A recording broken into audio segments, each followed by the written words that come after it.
전능하사 천지를 만드신 하나님 아버지를 내가 믿사오며 그 외아들 우리 주 예수 그리스도를 믿사오니 이는 성령으로 잉태하사 동정녀 마리아에게 나시고 본디오 빌라도에게 고난을 받으사 십자가에 못 박혀 죽으시고 장사한 지 사흘 만에 죽은 자 가운데서 다시 살아나시며 하늘에 오르사 전능하신 하나님 우편에 앉아 계시다가 저리로서 산자와 죽은 자를 심판하러 오시리라. 성령을 믿사오며 거룩한 공회와 성도가 서로 교통하는 것과 죄를 사하여 주시는 것과 몸이 다시 사는 것과 영원히 사는 것을 믿사옵나이다. 아멘. 오늘 우리에게 주시는 하나님의 말씀은 신약성경 마태복음 13장 13절에서 16절 말씀입니다. 마태복음 13장 13절에서 16절 신약성경 20면에 있는 말씀입니다. 마태복음 13장 13절에서 16절 제가 봉독하겠습니다. 그러므로 내가 그들에게 비유로 말하는 것은 그들이 보아도 보지 못하며 들어도 듣지 못하며 깨닫지 못함이니라. 이사야의 예언이 그들에게 이루어졌으니 일렀으되 너희가 듣기는 들어도 깨닫지 못할 것이요 보기는 보아도 알지 못하리라. 이 백성들의 마음이 완악하여져서 그 귀는 듣기에 둔하고 눈은 감았으니 이는 눈으로 보고 귀로 듣고 마음으로 깨달아 돌이켜 내게 고침을 받을까 두려워함이라 하였느니라. 그러나 너희 눈은 봄으로 너희 귀는 들음으로 복이 있도다. 아멘.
감사합니다.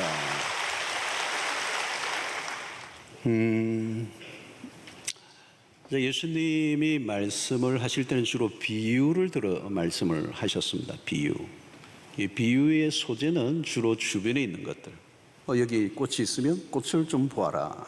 이제 그렇게 얘기하시고, 이 가까이 있는 사물들을 사용하셔서 말씀을 하셨습니다. 아주 작고 사소한 일상의 사물을 끌고 와서 깊고 심오한 진리의 세계로 이끌어들이는 거죠. 이게 예수님의 독특한 그 말씀의 방식이었습니다. 예수님은 현학적이거나 철학적이지 않았어요. 설교가 뭐 얘기하는데 오묘한데 뭐 알듯 모르듯 그런 말씀이 아니고 매우 실제적인 이야기꾼이죠. 이야기의 달인이시고 누구나 알아듣기 쉽도록 어떤 특수한 계층만 말씀을 알아듣도록 하신 게 아니고 모두가 다 알 수 있도록 이야기를 하시는데 특별히 비유로 말씀을 하셨다. 자, 이 비유로 말씀하시는 게 참 의미가 있습니다. 이 비유란 말이죠. 그 비유를 들을 때 깨달아 아는 사람은 맞아 하고 이렇게 박수를 칠 수 있는데 못 깨닫는 사람에게는 그게 도대체 무슨 소리인지 알 길이 없는 거예요. 이게 비유의 특성입니다. 자, 예수님은 포도나무 비유도 드시고 또 뭐 밭 씨 뿌리는 얘기들, 겨자씨 비유의 겨자씨에 대한 얘기들, 누룩에 대한 얘기들, 그 당시에 있었던 얘기들, 그 환경의 문화 속에서 늘 접하는 것들을 가지고 와서 이제 말씀을 전하셨습니다.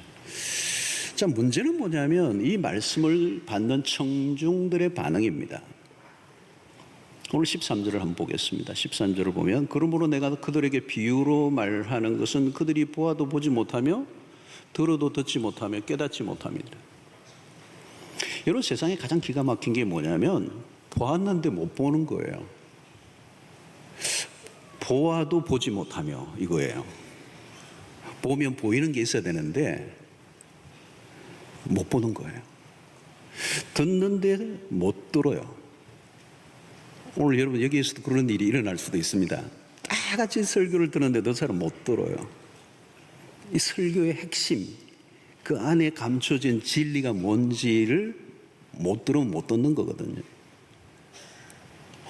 그러니까 보아도 보지 못하고 들어도 듣지 못한다. 이게 누구를 말하느냐면 대다수의 죄인들의 상태예요. 죄인들의 영혼의 상태는 보아도 보지 못하는 거예요. 들어도 듣지 못하는 겁니다. 왜 망합니까? 왜 심판을 받죠? 끊임없이 말씀을 하는데 못 듣는 거예요. 구약 성경이 그러잖아요. 끊임없이 선지자들을 보내서 하나님의 말씀을 전하는데 끊임없이 사람들이 못 알아들어요. 못 알아들어서 망하는 겁니다. 너 그 길로 가면 안 돼. 그러면 맞아. 그 길로 가면 망하지.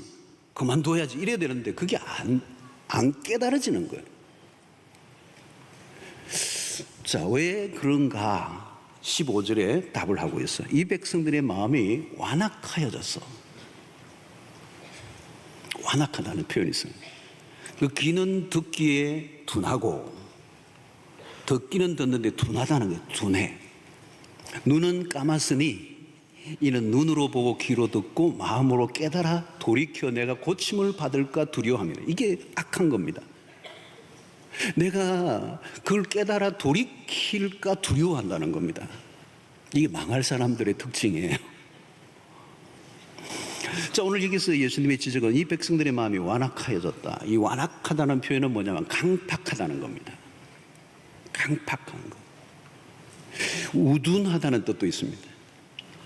지각이 없는 마음. 다르게 표현하면 둔감함. 다르게 표현하면 무감각의 상태.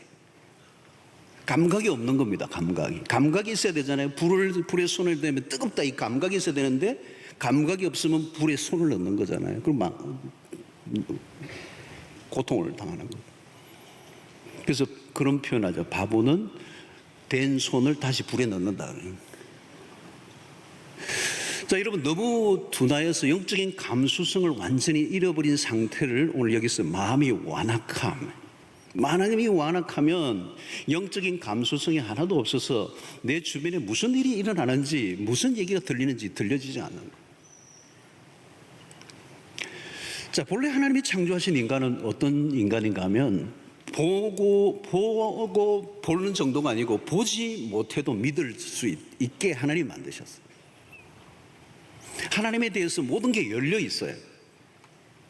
자, 로마서 1장 20절을 보면 창세로부터 그의 보이지 아니하는 것들, 곧 그의 영원하신 능력과 신성이 그가 만드신 만물에 분명히 보여 알려졌나니 그러므로 그들이 핑계하지 못할지니라. 아무도 핑계하지 못하도록 만물 속에 하나님의 능력과 신성이 밝히 다 알려졌다는 거, 드러나 있다는 거. 그러니까 조금만 지각이 열려 있으면, 둔하지 않으면 알게 돼 있다는 겁니다. 창조 세계 안에는 하나님의 능력과 신성이 충만해 있고 하나님은 당신의 그 속성을, 성품을 충분히 드러내신다는 겁니다. 자, 시편 19편 1절 유명합니다. 하늘이 하나님의 영광을 선포하고 궁창이 그의 손으로 하신 일을 나타내는도다. 그런데 사람들이 허망하여지고 미련함으로 그 눈이, 지각이 다 감겨지고 닫혀져 버렸어. 그걸 인식을 하지 못합니다. 그래서 로마서 1장 20절이죠. 하나님을 알 때 하나님을 영화롭게도 아니하며 감사하지도 아니하고 오히려 생각이 허망하여져서 미련한 마음이 어두워졌다. 마음이 어두움 가운데 있다는 거죠. 그래서 깨달음이 전혀 없어요. 보아도 보지 못하고 들어도 듣지 못하는 상태가 되어버렸다.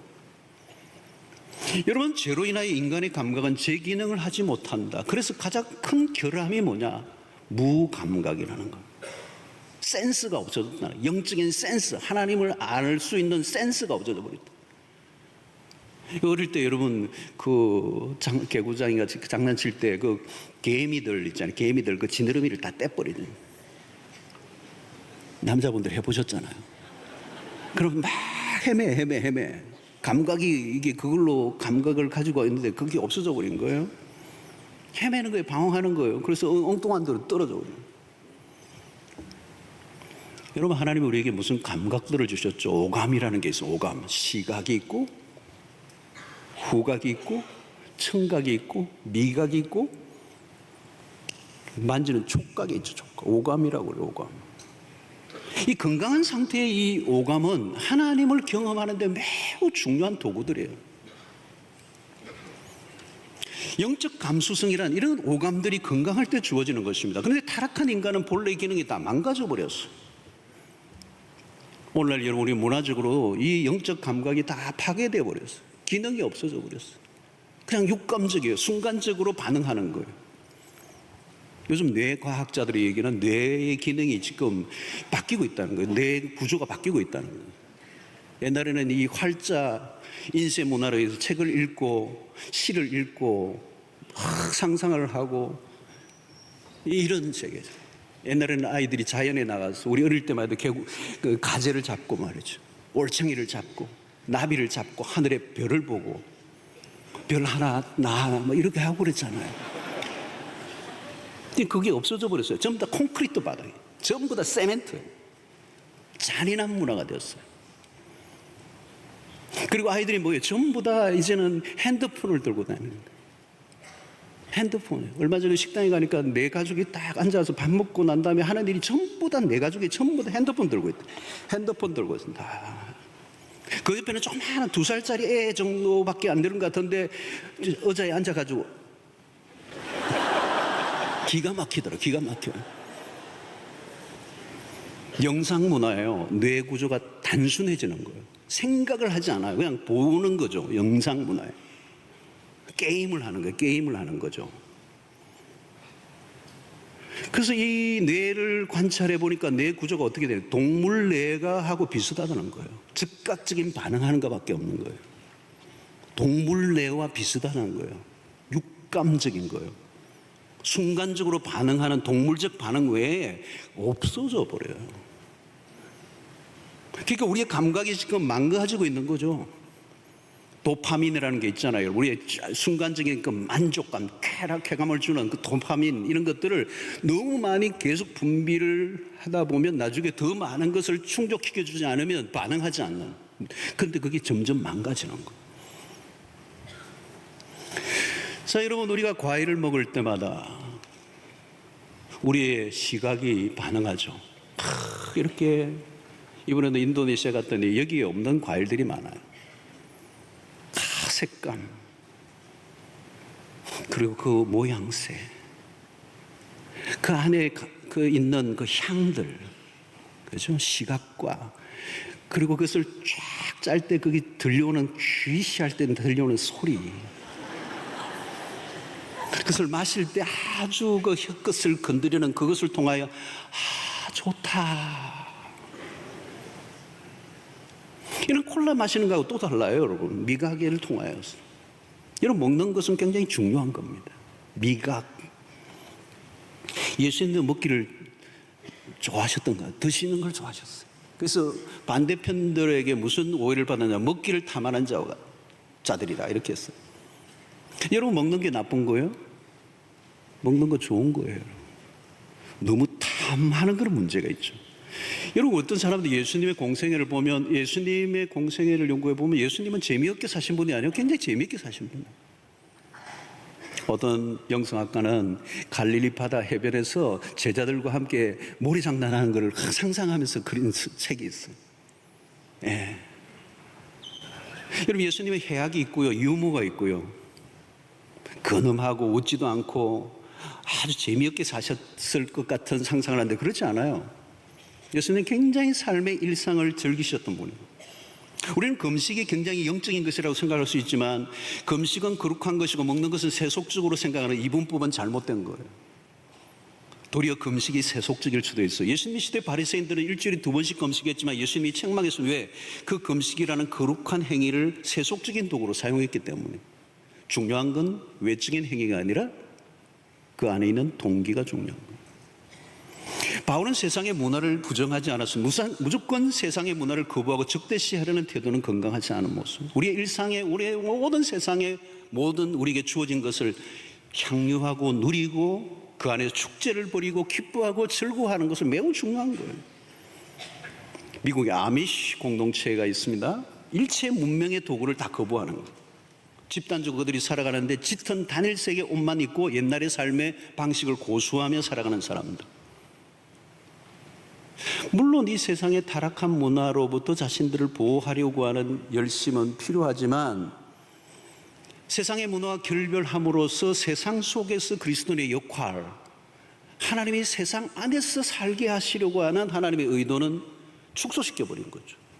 이게 문제가 있는 거예요. 여러분, 예수님은 재앙 많은 세상을 거부하지 않았습니다. 육체를 입고 오신 예수를 믿는다는 건 매우 중요한 것입니다.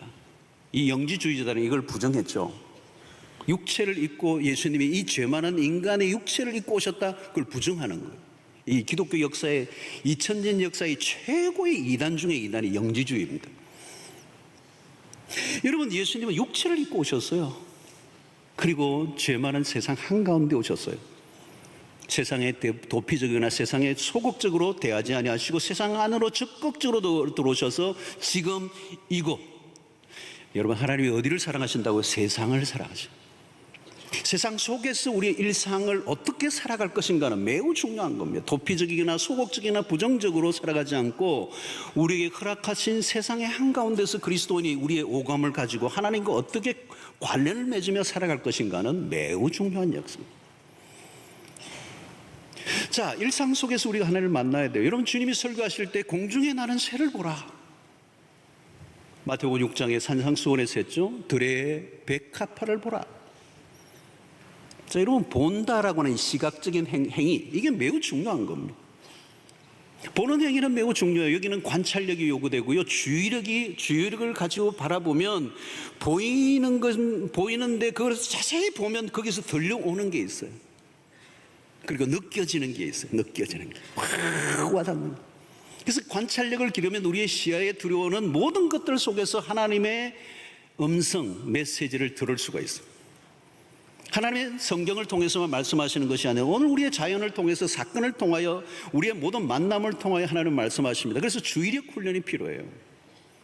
G.K. 체스터턴이라고 하는 유명한 분이 이런 얘기 했어요. 익숙한 것들이, 우리가 늘 대하는 익숙한 것들이 낯설어질 때까지 응시하는 법을 배우라. 우리가 익숙하기 때문에 그 안에서 주는 메시지를 듣지 못할 때가 있어요.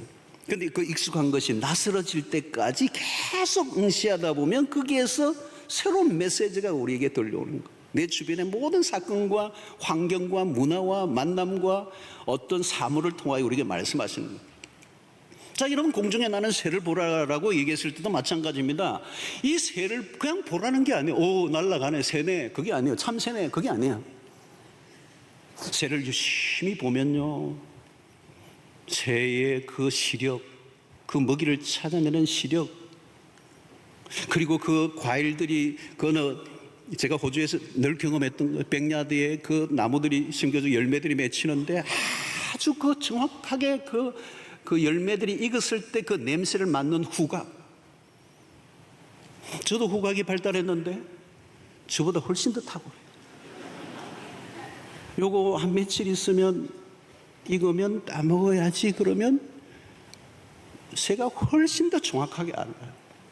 정확하게 따먹어요. 그 뒤에 뭐 무화과 나무도 있고 뭐 여러 가지 자몽도 있고 여러 가지가 있었어요.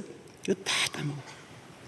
레몬 나무도 있는데 레몬 나무는 안 먹더라고. 씨다고. 그건 안 먹어요. 내가 보니까.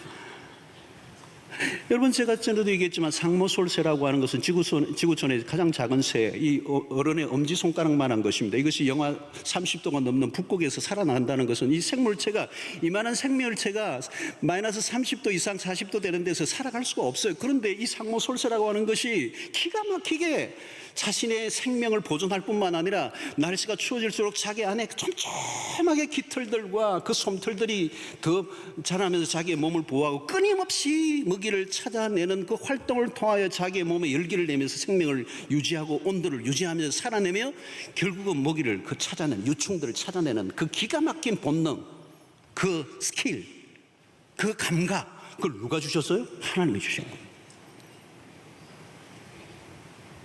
자, 그러니까 하나님이 공중에 나는 새를 보라라고 얘기했을 때 그 보는 행위를 통하여 우리는 어디까지 가는 거예요? 너가 저 새들보다 귀중하지 않냐. 그리고 저 새를 만든 저런 정말 미물도 살아가게 하는, 살 수 있는, 생명을 유지하고 자기의 먹이를 찾아내는 그 능력을 주시는 그 조그만 미물까지도 그렇게 섬세하게 만드신 분이 도대체 누구냐? 내 하나님이 아니냐?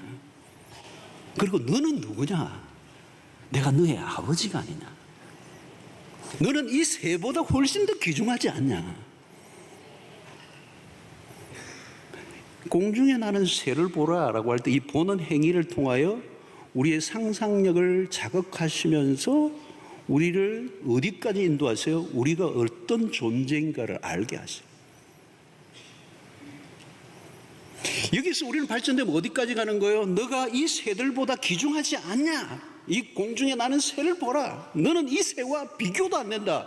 왜 비교가 안 돼요? 하나님이 당신의 아들을 십자가에 내어 주실 만큼 귀중한 너와 새가 비교가 되냐?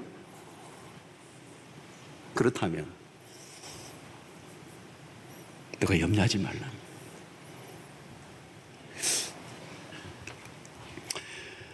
그러면 우리가 어떻게 해야 합니까? 이 상상력이에요, 여러분. 예수님이 비유를 드신 이유가 뭐냐면 우리의 상상력을 자극하는 겁니다. 비유를 하면 각자 안에 있는 그 상상력의 날개를 펴게 하는 거예요. 이게 오묘한 겁니다. 각자 자기의 경험의 세계 안에서 자기가 가지고 있는 상상력을 동원하여 무한하게 펼쳐져요. 들의 백합화를 바라는 거예요. 공중에 나는 새를 보라. 이 작은 사소한 것들을 통해서 각자에게 주시는 이 상상력이 막 일어나는 거, 이런 작은 것 안에 위대한 진리를 이끌어들이는, 성경을 읽을 때 상상력이 일어나고 설교를 들을 때 내 안에 상상력의 꽃을 피우면요, 설교자가 설교한 것과 비교 안 될 은혜가 내 가슴 속에 밀려올 수가 있어요. 요즘은 여러분 이 상상력이 죽어버렸어요. 우리 시대가 그냥 눈에 앞에 보이는 것만 보고 직관적으로 그냥 판단하고 끝내버리는 거예요. 이 슈퍼마켓에서 물건만 고르는데 익숙한 사람들에는 상상력이 개발될 수가 없어요. 3,000원 넣고 그 물건만 구입하고 자기가 원하는 것만 즉각적으로 해결해버리고 말려고 하는 그 시대에서, 그런 환경 속에는 상상력이 자라지 않아요. 보이지 않는 것도 볼 수 있는 것. 여러분, 믿음이란 뭘까요? 보지 않아도 볼 수 있는 눈을 가지는 거예요.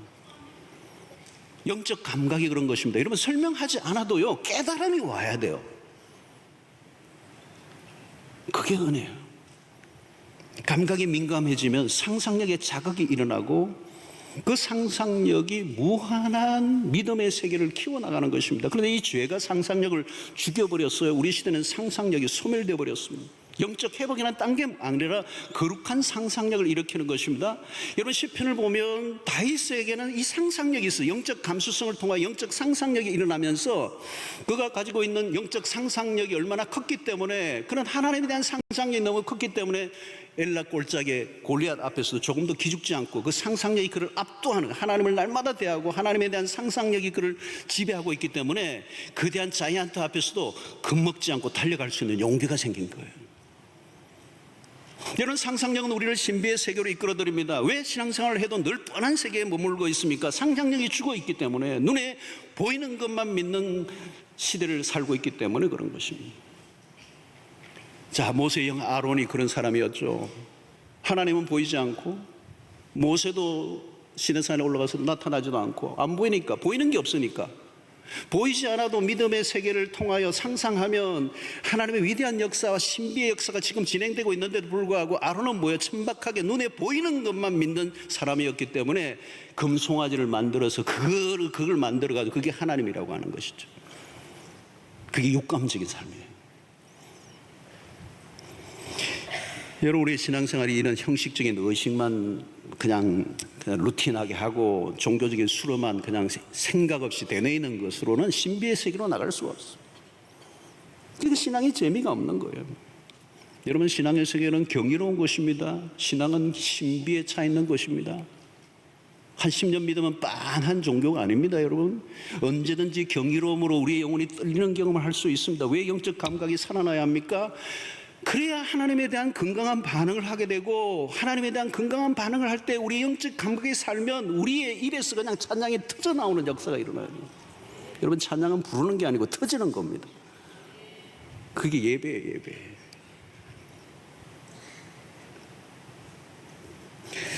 자, 여러분, 우리가 영적인 것과 육적인 것은 구분되지 않아요.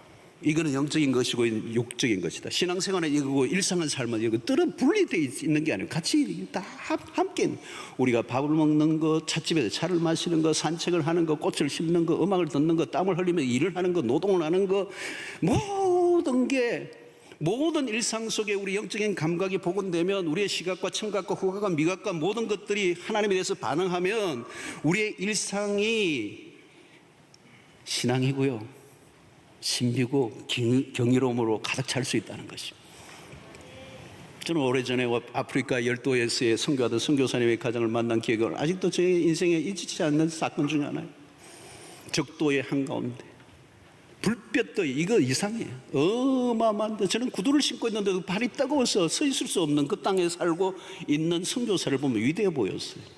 어떻게 이 땅에, 난 2박 3일 있는데 죽겠는데 어떻게 숨이 턱턱 막혀서 너무도 뜨거워서 한낮에 그 흙 먼지들을 그냥 열기로 끌어올리는 그것을 어떻게 살고 어떻게 선교를 하고 있는지 이해가 안 될 정도로 어려운데, 저녁이 되니까 해가 지고 나니까 바람이 불 때 그 선교사의 아내가 저에게 들려준 말씀, 목사님 이거 한번 느껴보세요, 이 바람을.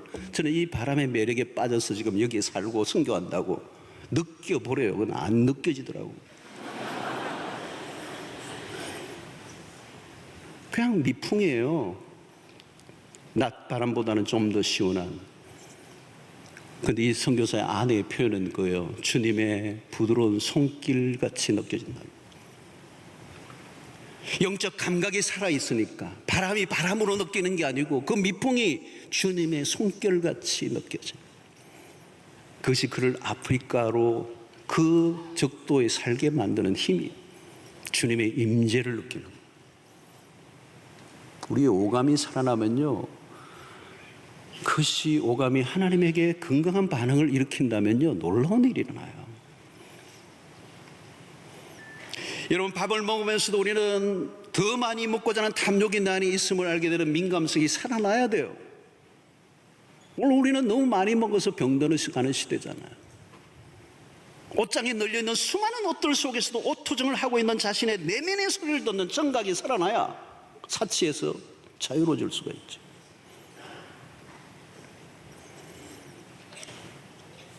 요즘과 같은 무더운 날, 저는 어제도 어떤 한 젊은 엄마가 어린 아기를 안고 뭐를 싸매고 가는데 땀을 찔찔 흘리는데 아이는 빵긋빵긋 웃고 있는 모습. 언제 누가 그거를 무슨 온열기를 안고 있다면 누가 그걸 안고 있어? 이 더운 여름날 미치지, 던져버리지. 근데 아기를 안고 있는 그 젊은 엄마의 모습을 보고 그 아이의 생각하는 모습을 보면서 생명에 충만한, 생명에 넘치는 에너지를 느끼는 거예요. 그 아이를 이 무더운 동에도 끌어안고 살려내는, 키워게 하는, 그 안에서 기쁨을 누리는 이 생명의 신비를 누가 주셨느냐? 하나님이 주신 거란 말이에요. 그게 오늘 우리를 있게 만든 거잖아요. 사랑하는 성도 여러분, 오늘 우리 안에 이 탐욕이 우리의 감각을 다 마비를 시켜버렸어요. 이 탐욕의 문제예요. 이 감각을 다 마비를 시켜버렸어요.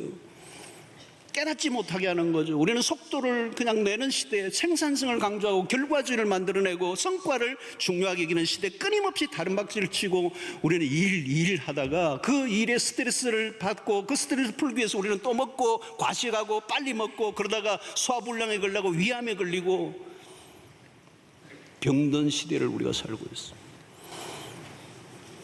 여러분, 먹는 행위는 배를 채우는 행위가 아니에요. 먹는 행위도 영성에 관련된 거예요. 여러분, 우리가 그냥 형식적인 감사를 하고 밥을 먹으면 안 돼요. 여러분, 형식적인 감사를 하고 그냥 대충 먹으니 감사 기도를 하니까 밥상에서 투정을 하고 반찬 투정을 하고 또 밥 먹으면서 남 욕이나 하고. 여러분, 감사 기도를 했다면 하나님이 주신 성찬을 대하고 있는 겁니다. 어느 남편이 아내에게 반찬 투정을 했습니다. 이게 국이야 찌개야? 아내의 왈, 물이 많다고 생각하면 국으로 드시고 적다고 생각하면 찌개로 드세요. 맞는 말이에요. 여러분, 식사를 할 때도 한 끼 때우자 하면 안 돼요. 라면을 먹더라도 감사가 넘치고 감격하면 잔치상이 될 수가 있어요. 우리는 평범한 일상의 한날을 잘 살면 됩니다. 너무 거창하게 생각하지 마십시오. 그리고 우리는 종종 걸음을 멈춰야 돼요. 멈춰야 신비로운 광경을 목격하게 됩니다. 모세가 그 하나님의 임재로 가득한 가시들기 타는 그 속에서 하나님을 만났던 것을 멈춰야 되는 거예요. 여러분, 시편의 시인들의 모든 노래는 그것입니다. 우리의 주변에 일어나는 모든 환경을 통하여 말씀하시는 하나님의 음성을 들어 그 영적 감수성이 깨어났을 때 하나님과 관련, 모든 것이 하나님과 관련되고 매일의 일상은 하나님의 임재로 충만한 축제가 된다.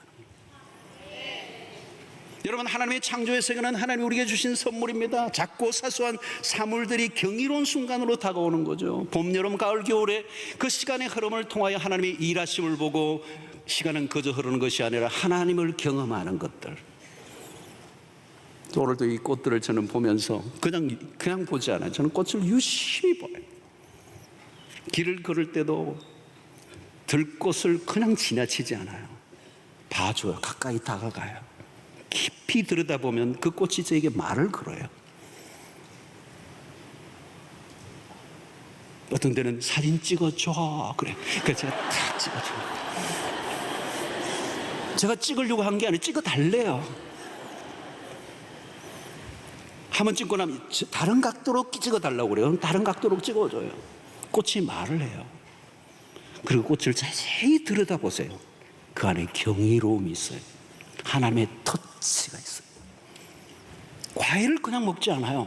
최근에도 과일을 저는 어제는 계란을 먹으면서 계란을 노란 자위를 하나님이 흰 자위와 이렇게 구분시켜서 웬 옐로우 이렇게 예쁜 이 병아리 같은 색깔로 매일 이렇게 낳게 해서 우리를 먹이고 경이로워요.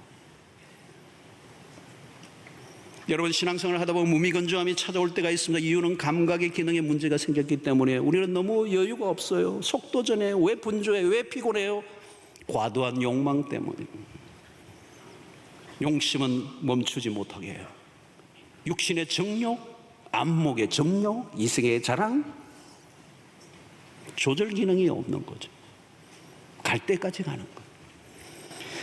사랑하는 성도 여러분, 우리는 일상의 작은 것을 즐거워해야 합니다. 탈무드에 이런 말이 있어요. 다가올 세상에서 우리는 하나님이 이 땅에 두셨으나 미처 즐기지 못한 모든 것들에 대해서 설명해야 할 날이 올 것이다. 여러분, 하나님은 이 땅에 우리에게 너무너무 좋은 것들을 많이 주셨어요. 근데 미처 즐기지 못한 거예요. 그 하늘에 가서 그 해명하라는 거예요. 해명. 왜 그때 그 좋은 것을 누리지 못했느냐. 저는 이제 아이들이 다 커버렸어요. 다 품을 떠나버렸는데 우리 부목사님들 보니까 아이들이 다 작아가지고 요즘 더우니까 막 보통 일이 아니에요. 저하고 같이 다니는 목사님 한 분은 아들이 3명인데 쪼만쪼만한데 저녁에 들어가면 그냥 전쟁터래요. 그래서 막 때리 눕혀서 재워야 되고 막 그러면서 막 힘들어하는 그 모습을 얘기하면서 제가 그래, 그때가 좋아. 그때가 좋아. 품 떠나면 잘 안 찾아와. 전화도 잘 안 해. 전화 할 때가 있는데 돈이 필요할 때. 전화 올 때는 밝은 목소리로 전화 올 때는 돈이 필요할 때. 그 외에는 아니죠. 어릴 때 그 아이들을 키우는 그 기쁨이 얼마나 큰지. 여러분, 우리의 삶의 모든 것들이 얼마나 하나님의 풍성한 이 성찬들, 매일 축제처럼 살아갈 수 있도록 우리의 오감을 건강하게 살려놓기만 한다면 우리는 하나님의 경이로움과 신비에 빠져들 수 있어요. 저는 시드니에 처음 가서 도시의 아름다움에 반했어요. 어쩜 도시 곳곳에 그렇게 아름다운 공원들이, 그렇게 매력적인 공원들이 곳곳에 널려 있는지. 지천의 잔디밭이요. 저는 한국에서 잔디밭은 가끔 조그마하게 봤는데 밟지 마세요. 그것만 봤어요. 근데 지천의 공원이, 우리는 공원이 없잖아요. 뭐 땅이 있으면 전부 다 개발하니까, 뭘 짓기만 하니까, 콘크리트로 올리기만 하니까 숨이 턱턱 막히는 이유가 이거잖아요. 거기는 높은 빌딩이 없거든요. 이제 다 주택에 그냥 숲에 가려 있고, 공원들이 지천에 갈려 있고, 공원도 얼마나 아름다운지. 그 공원의 아름다운 공원에서 이 호주 사람들은 벤치에 앉아서 담소를 나누고, 그냥 벤치도 그냥 앉지 않아요. 참 멋있는 그 무슨 식탁보도 다 깔고요, 분위기 딱 잡고요, 해가 딱 지고 노을이 지면 그냥 그 촛불을 딱 켜놓고요. 안 켜도 되는데 분위기 되게 잡더라고요. 그 가서 보면 먹을 거는 별로 없는데 너무 멋있게 대화하고 다 여유가 있고 멋있어요. 근데 한국 사람들은 푹 차를 타고 오면 뭐 트렁크에서 막 아이스박스를 막 꺼내고 야다고, 그리고 막 그 뭐죠, 회색 스티로폴로 돼 있는 하여튼 그 뭐죠, 바닥에 까는 그냥 까는 뭐죠 그거, 예?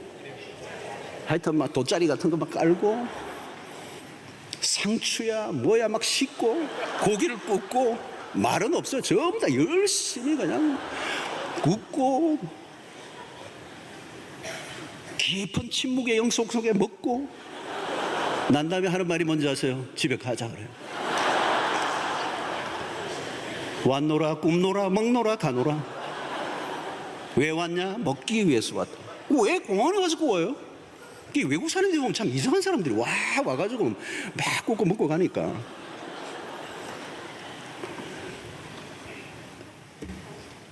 우리는 그렇게 살았어. 그러나 여러분, 단순히 우리는 배를 채우며 만족할 수 있는 동물이 아니잖아요. 여러분, 먹는 행위는 매우 영적인 것입니다. 예수님은 최후의 만찬시에 받아 먹으라 내 몸이니라. 조그마한 떡 한 조각을 먹는 행위를 통해서도 영적인 깊은 경험을 하게 하는. 여러분, 기독교 안에서 이 성찬 예식은 너무너무 중요해요. 가벼운 어떤 그런 퍼포먼스가 아니에요. 그 떡을 먹는 행위 속에서 우리의 영적 감수성이 살아나 그리스도의 십자가 사건이 내 일상 속에 재현되면 어느 날 내 인생을 뒤집어 놓는 카이로스의 순간이 올 수도 있어요. 그냥 먹는 행위가 아니에요. 여러분, 우리가 일용할 양식을 먹는 가운데서도 그냥 먹는 게 내 안에 들어간 이 밥 알을 그냥 무심코 그냥 집어 삼켜버리는 것이 아니라 이 농부의 수고와 인내와 땀들을 기억하고 때를 따라 내리셨던 주님의 그 햇볕과 적절한 비와 그리고 그 모든 영양소를 통하여 생명의 신비가 그 씨앗이 발화되어 절정을 이루어 열매를 맺는 그 과정을 통하여 수 없는 땀과 수 없는 사람들의 수고를 통하여 이 식탁에 올라 내 입에 들어와 있는 이것에 대한 환희와 경이로움이 있어야 되는 거예요. 밥이네. 그게 아니에요. 멸치 한 마리에서도 하나님이 부여하신 생명의 에너지가 느껴져야 된다. 여러분, 아주 작은 일에도 감사할 줄 안다면 우리의 모든 것은 감사로 충만할 수 있습니다. 문제는 우리의 감각이 자주 무뎌지는 거예요. 매 순간 우리가 보고 듣고 만지고 느끼는 것들이 신앙이고 우리의 삶입니다. 모든 것은 하나님과 연결되어져야 정상이에요. 하나님은 말씀뿐만 아니라 우리의 모감들을 통하여 지금도 말씀하고 계시고 우리 가운데 가까이 다가와 계시고 그래서 우리의 모든 시간 속에서 만나는 사물과 사건은 메시지라는 말이죠. 그래서 오늘 16절의 말씀 뭐예요, 여러분? 그러나 너희의 눈은 봄으로 너희 귀는 들음으로 뭐가 있어요? 복이 있도다. 복이 딴 복이 아니에요, 여러분. 본 것을 보는 거예요. 하나님이 보여주실 것을 보여주시고 하신 걸 볼 줄 아는 눈, 하나님이 들려주시고 하자는 그 들려주시는 메시지를 들을 줄 아는 귀가 있는 자가 복이 있어요. 새로운 세상이 열려요. 여러분, 감각의 회복은 예배의 회복입니다. 우리의 감각이 열려 볼 것을 보고 들을 것을 듣고 느낄 것을 느끼면 매 순간 경이로움이 찾아옵니다. 여기에서 예배는 단순히 예배당 안에서만의 예배가 아닙니다. 온 우주에 충만하신 하나님을 예배함을 말합니다. 감탄이란 곧 예배예요. 하나님에 대한 감탄. G.K. 체스터는 그 얘기를 해요. 오늘날 현대인들이 잃어버린 것은 딴 것이 아니라, 기적을 잃어버린 것이 아니라 감탄을 놓쳐버린 것이다. 우리가 먹을 때, 자연을 바라볼 때, 우리 안에 있는 감각들이 온전히 반응할 때 예배가 시작이 되는 거예요. 그 예배는 예배당 안에서의 예배만 아니라 우리의 일상의 모든 영역이 예배가 될 수 있어요. 여러분, 우리 안에 일어나는 감탄도 어디를 향할 거예요? 하나님에 대한 것입니다. 길가에 숨겨진 꽃들이 눈에 들어오고 바람결이 느껴지고 새소리에 들려오는 경이로움이 있습니다. 여러분, 저녁에 아내가 차려준 밥상에서 맛이 있다고 할 때 그것은 만든 사람에 대한 감탄이잖아요. 그냥 콩나물국인데도 불구하고 남편이 먹으면서 이야, 어떻게 콩나물국인데 이렇게 향기가 있냐. 그 감탄이 그 땀을 흘리며 음식을 만난 아내를 행복하게 하는 거잖아요. 어찌 말없이 침묵 속에 먹을 수가 있어요?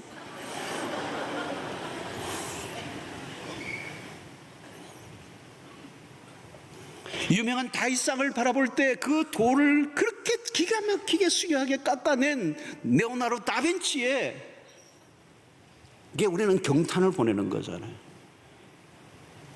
물론 감각이 없는 사람들은 졸음만 오죠. 그걸 보면 돌이네.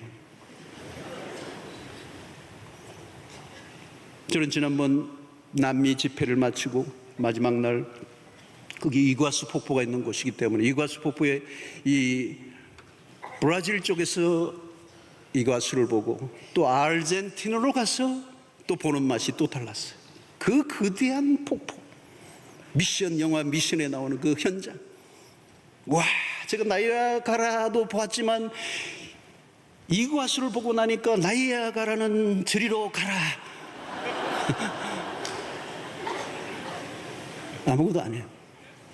대단해. 그 거대한 자연 앞에, 그 끝도 없이 쏟아지는 물줄기 속에, 그 거대한 파문, 그리고 물보라, 그리고 무지개, 그리고 수도 없는 곳에서 끝도 없이 흘러넘치는 그 물, 그 자연의 장관과 거대한 장엄함 앞에 인간이 얼마나 작은 존재인가. 그럼에도 불구하고 하나님의 이 우주 만물 어떤 것보다도 천하보다 귀한 존재로 나를 여기시고 그 아들 예수 그리스도를 십자가에 죽게 하셨다는 그 사실을 생각하면 감동하지 않을 수가 없어요.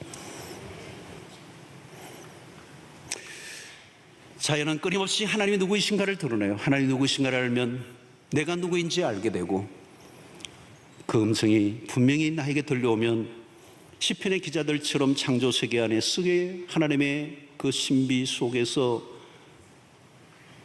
함께 그 친밀함을 나누었던 그 영성을 우리가 회복할 수 있는, 여러분, 볼 것을 보지 못하고 느낄 것을 느끼지 못한다면 그건 불행한 일이에요. 감각의 복원되지 않으면 눈앞의 현실적인 것에만 몰두하여 살아갈 가능성이 높습니다. 천박한 육신의 만족을 위해 영혼이 뺏길 가능성이 높아요. 우선 눈에 보이기에 좋은 것, 더 많은 것을 추구하다 보면 결국 영혼을 놓쳐버립니다. 그것이 바로 아브라함의 조카 롯의 인생이에요. 눈앞에 그저 좋은 것만 쫓았던, 육신의 정욕에만 찼던, 그 현실적 만족에만 추구했던 그 인생은 결국 모든 걸 다 뺏겨버리고 맙니다. 오늘 시대가 여러분 너무 육감적이에요. 왜 피곤합니까, 여러분? 우리가 너무 육감적이에요. 말초적인 것을 만족시키려고 쫓기는 인생은 피곤할 수밖에 없어요. 안식이 없어요. 죽는 줄 모르고 달려가는 거예요. 순간적인 만족에 탐닉하여 살고자 하는 거기에서부터 빠져나오지 않으면 우리는 안식이 없고 평안이 없고 자유가 없고 기쁨이 없고 즐거움이 없습니다. 감각이 복원되면 매일 우리는 보고 듣고 느끼는 것들을 가운데 하나님을 만나고 교제하며 더 깊은 친밀함 안으로 들어갈 수가 있습니다. 영적인 삶은 지루한 일상이 아니에요. 우리는 매 순간 하나님의 연출을 대하며 경의와 신비를 경험하고 즐거운 여정을 살아갈 수가 있습니다. 중요한 것은 주일날 한 번 와서 예배 드리는 것으로 우리의 신앙이 전부라고 여기지 않게 되기를 바랍니다. 매일 매 순간 일상 속에 하나님의 경이로운 신비를 맛보는 은혜가 있게 되기를 축원합니다. 감각이 살아나면 영적인 활기를 얻고 신앙과 삶은 경이로 가득 차게 될 것이고, 우리는 그 안에서 안식과 기쁨을 누리는 삶을 살아가게 될 때 하나님이 우리의 삶을 바라보고 기뻐하실 줄로 믿습니다. 기도하겠습니다. 하나님 아버지, 오늘 우리에게 주신 말씀을 통하여 오늘 우리의 모든 시간, 모든 사건, 모든 사물을 통하여 말씀하시는 하나님의 음성을 듣게 하시고, 오늘 우리에게 주어진 모든 것들을 통하여 우리의 오감을 활짝 열어 하나님의 주신 것들을 마음껏 인조해야 하고 즐거워하는 일상이 되도록 인도하여 주시옵소서. 예수님의 이름으로 기도하옵나이다. 아멘. 이제는 우리 주 예수 그리스도의 놀라신 은혜와 하나님의 크신 사랑과 성령의 교통하심이 우리의 오감이 건강하게 완전히 깨어나 활짝 열려 하나님 앞에 온전히 반응할 뿐만 아니라 하나님이 우리에게 주신 놀라운 것들을 온전히 누리며 매일 축제와 잔치집처럼 살아가는 주의 백성들이 되기로 결단하고 돌아가는 주의 백성들 머리 위에 지금부터 영원토록 함께 있을지어다. 아멘.